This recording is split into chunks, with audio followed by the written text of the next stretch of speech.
Yo, balik lagi di channel Mimin ya guys ya. Kali ini Mimin bakal ngelanjutin lagi alur cerita Jang Taesan yang mencoba menguasai dunia dengan uangnya. Yo, bagi kalian yang belum subscribe atau mengikuti sekte alur cerita ini, kalian bisa klik tombol subscribe untuk bisa menjadi anggota sekte channel ini. Oke, biar nggak berlama-lama lagi, tanpa basa-basi lagi, langsung saja mari kita mulai. Cerita dimulai. Di part sebelumnya, teman-teman Jang Taesan dan Jang Taesan sendiri dikejutkan oleh si Cemek yang mengatakan kalau teman mereka yang bernama Hyun Sok itu berasal dari panti asuhan. Dan di sini si Cemek juga mengatakan kalau panti asuhan itu bisa bertahan karena harga sewanya murah. Tapi sekarang mereka disuruh pergi karena akan dibangun komplek apartemen di sana. Bahkan pihak pemerintahan pun tidak bisa ikut campur karena ada seorang anggota Dewan Distrik Nasional yang terlibat. Jadi itulah alasannya Hyun Sok tidak masuk sekolah karena dia sedang bekerja di konstruksi sekarang, kata si Cemek ke teman-temannya. Jang Taesan yang tak sengaja mendengarnya pun cukup terkejut. Aku tidak menyangka Hyun Sok berada dalam situasi seperti itu. Tunggu, Dewan Distrik terlibat? Para bajingan itu, mereka mungkin bekerja sama. Jang Taesan pun mengingat tentang Dong Seong dan orang berkacamata yang Mimin lupa siapa dia. Kalau nggak salah, orang berkacamata itu ada waktu di kelulusannya Lierin dulu. Dalam hati Jang Taesan mengatakan, para bajingan itu, mereka semua pasti bekerja sama. Kemudian scene pun berpindah di sebuah jalanan kota. Ada Jang Taesan dan kedua orang tuanya yang sedang mengantarkan Jang Taesan untuk menjadi sukarelawan di suatu tempat. Ibunya Jang Taesan yang penasaran, dia pun menanyakan, "Tumben sekali kau ingin menjadi sukarelawan?" Jang Taesan pun menjawab, "Mungkin aku mewarisi sifat ibu. Ibu kan memiliki hati yang baik." Ibu Jang Taesan yang mendengarnya pun bilang ke suaminya, "Sayang, anak kita sudah pandai berbicara sekarang ya." Kemudian scene pun berpindah lagi. Terlihat di sini ada bus yang sedang berhenti di suatu tempat, dan ternyata bis itu sedang menurunkan teman Jang Taesan yang diomongin sebelumnya. Ya, dia adalah Hyun Sok. Hyun Sok baru saja turun dari bis itu. Dia pun merasa kecapean karena habis bekerja. Dalam hati dia pun mengatakan, "Aku bekerja sepanjang hari tapi hanya menerima sedikit uang, 60.000 won. Haduh, tidak mudah ternyata untuk mendapatkan uang. Yah, aku bahkan gak pergi ke sekolah karena uang ini." Hyun Sok yang mulai berlinang air mata. Ia pun mengatakan dalam hati, "Aku harus kuat. Aku harus bisa berguna untuk panti asuhan.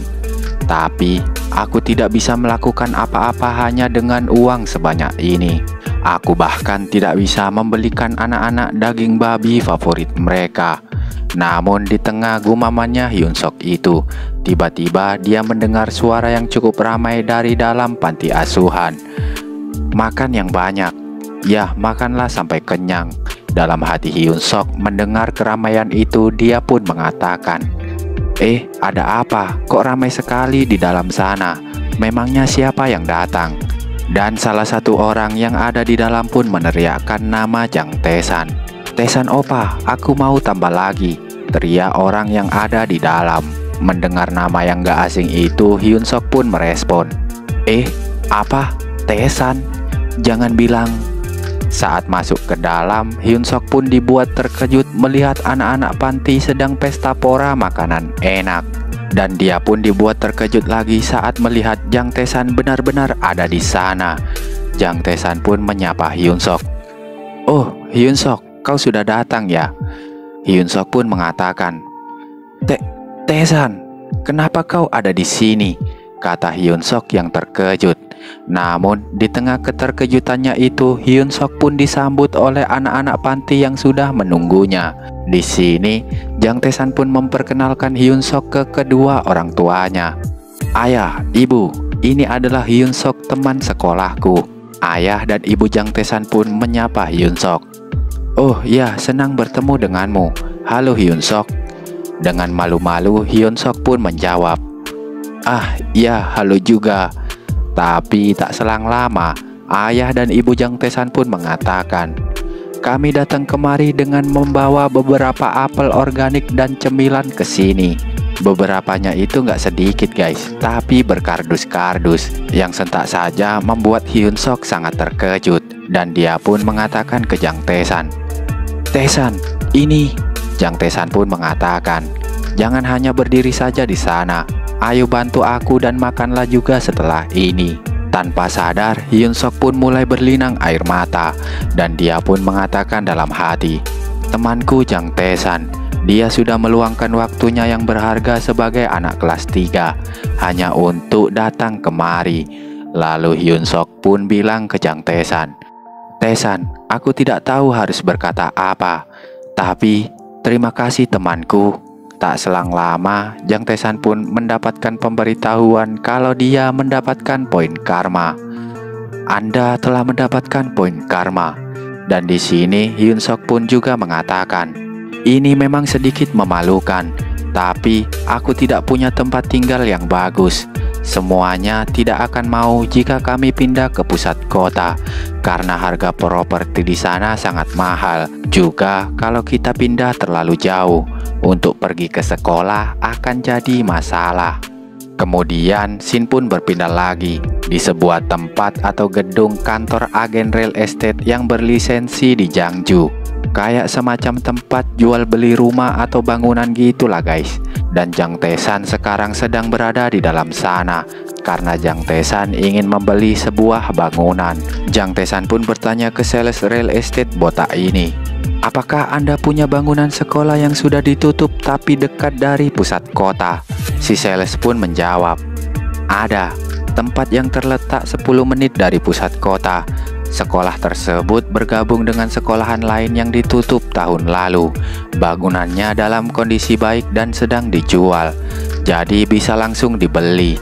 Aku menawarkannya pada Anda karena sepertinya fasilitasnya masih dapat digunakan. Tapi harganya sangat mahal loh." Jang Tae-san pun mengatakan, "Memangnya berapa harganya?" Si sales pun menjawab, "Itu sekitar 15,3 juta won. Mahal bukan?" Jang Tae-san pun mengatakan, "Untuk tempat di mana 100 orang akan tinggal, itu sangatlah murah. Aku ingin membelinya sekarang. Dan jika memungkinkan, aku ingin membeli gunung yang ada di belakangnya juga." Si sales terkejut dong saat Jang Tae-san mengatakan itu. Maaf, membelinya sekarang? Anda juga ingin membeli gunung yang ada di belakangnya?" Jang Tae-san pun menjawab, "Ya, aku akan membelinya atas nama ibuku, lalu akan kusumbangkan. Senang bekerja sama denganmu." Kemudian tanpa basa-basi, Jang Tae-san pun menelpon seseorang.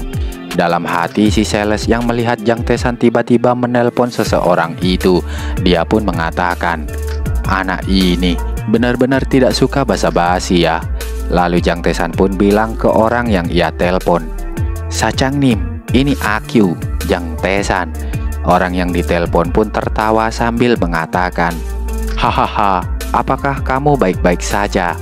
Jang Tae-san pun mengatakan, "Aku baik-baik saja. Tapi Sachangnim, apa kau bisa mengambil pekerjaan ringan?"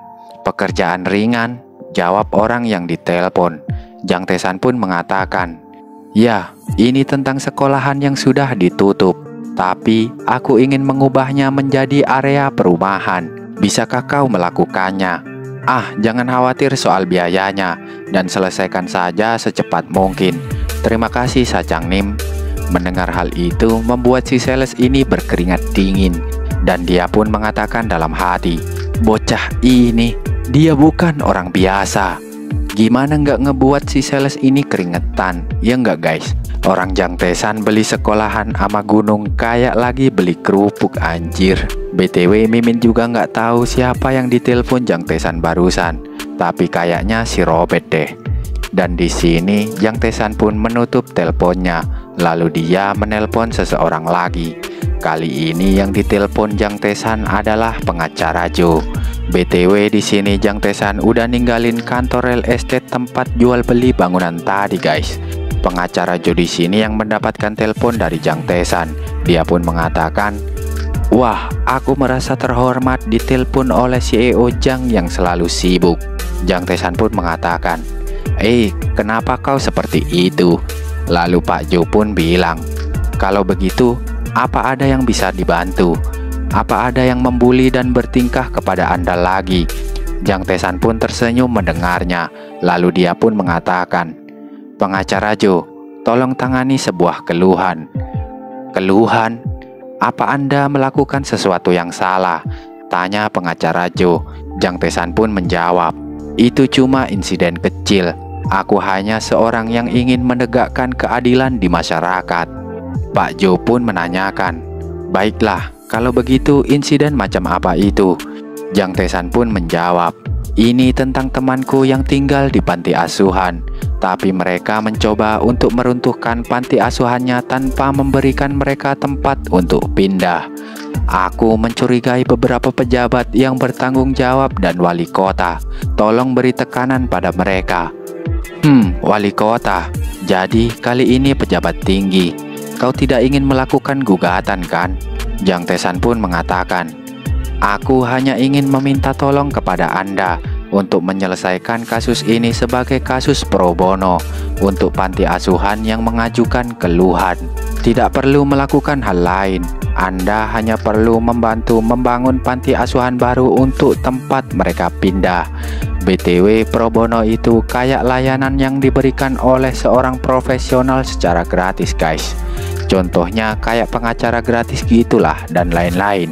Pengacara Jo pun menyanggupinya. Jang Tae-san pun berterima kasih pada pengacara Jo karena mau melakukannya. Dan Jang Tae-san pun mengatakan akan mengupdate informasi yang dibutuhkan setiap hari. Kemudian telepon pun ditutup. Jang Tae-san pun berkata dalam hati, "Bagus, sekarang Hyun Sok akan dapat kembali bersekolah.